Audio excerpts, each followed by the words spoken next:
Hello, everybody. I am here with a terrifying tale from Turkey's Cappadocia region known as the Howling Vaults of Derinkuyu.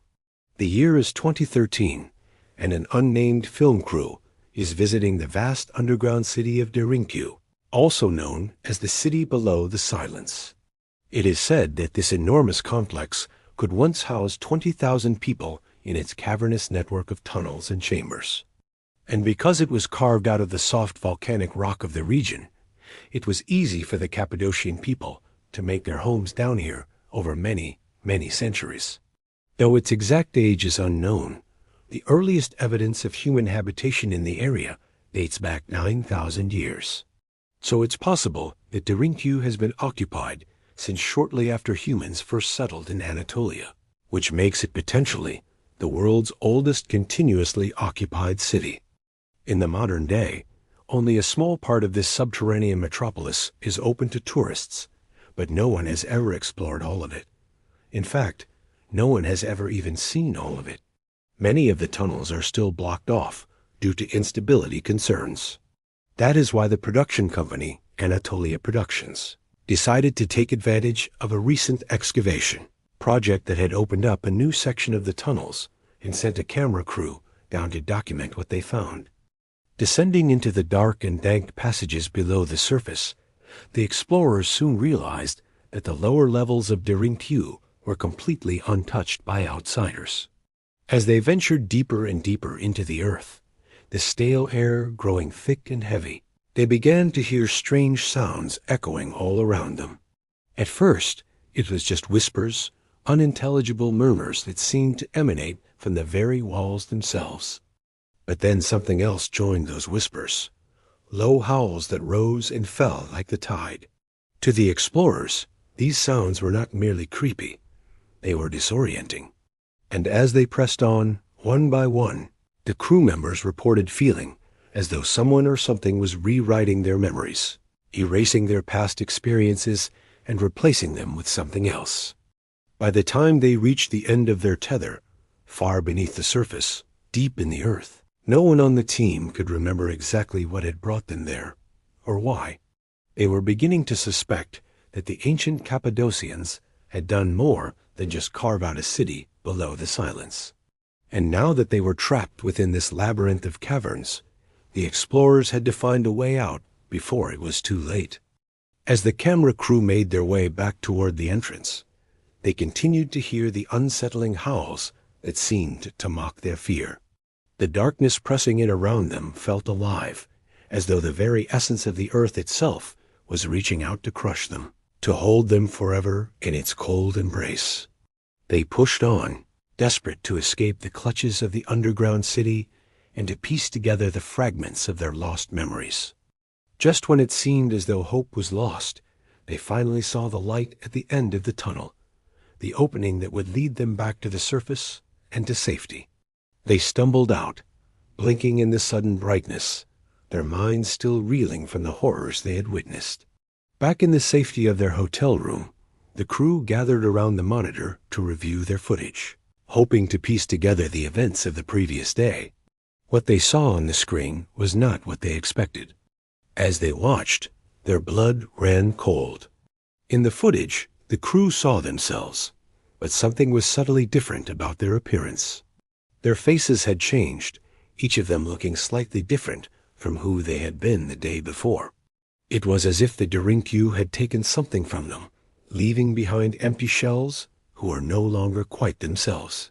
And as the realization dawned on them, a terrifying thought struck them to the core. They had escaped, or so they thought, but the real team may still be trapped in the depths of the underground city. The footage ended abruptly, as if the camera had been suddenly knocked away. And when they checked the recording, they realized that the rest of it had been erased. There was no record of what had happened after they had left the tunnels, no evidence that the real crew had ever made it out at all. The explorers looked at each other, their eyes wide with fear and uncertainty. They knew in their hearts that something had happened to their friends, that the darkness below the surface had claimed them and replaced them with impostors. But what had happened? And was there anything they could do to stop it from happening to them? The explorers were torn between their desire to uncover the truth and their fear of what they might find. They knew that they were in danger, that the same fate that had befallen their friends could easily befall them as well. But they also knew that they couldn't just ignore what had happened. They needed to find out what had happened to the crew and put things right. As they struggled with their decision, the explorers heard a knock at the door. They froze, their hearts pounding in their chests. Who could it be at this hour? Slowly, they made their way to the door and cautiously opened it.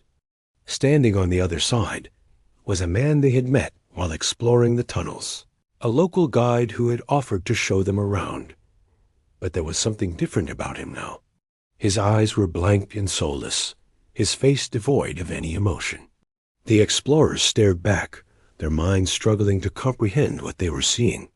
The guide took a step forward, and his voice echoed eerily in the room.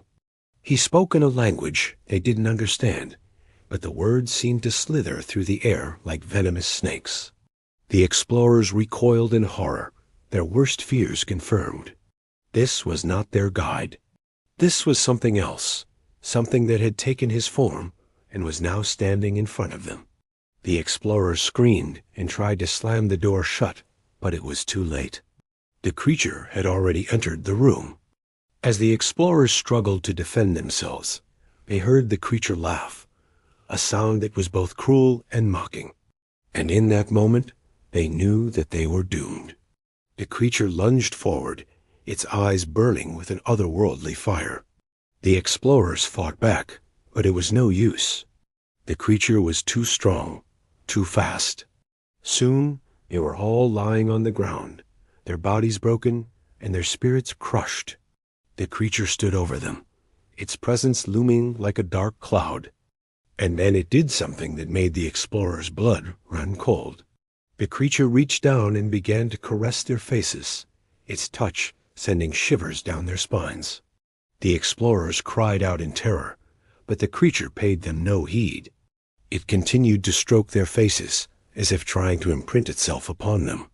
Then, as suddenly as it had appeared, the creature vanished, leaving the explorers alone in the darkness. The explorers lay on the ground, their bodies aching and their minds reeling. They had survived, but at what cost? The creature had taken something from them, something that would never come back. And as the sun rose and the shadows receded, they knew that they would never be the same again. Hey guys, thanks for watching. If you liked this video, please hit the thumbs up button. It really helps me out. Also, if you want to see more videos like this, just click right here. I'll see you next time. If you enjoyed this story, don't forget to hit the like button. It really helps the channel grow. Make sure to subscribe and turn on the notification bell so you never miss a new video. Your support keeps this channel alive and lets us bring you even more creepy, mysterious content.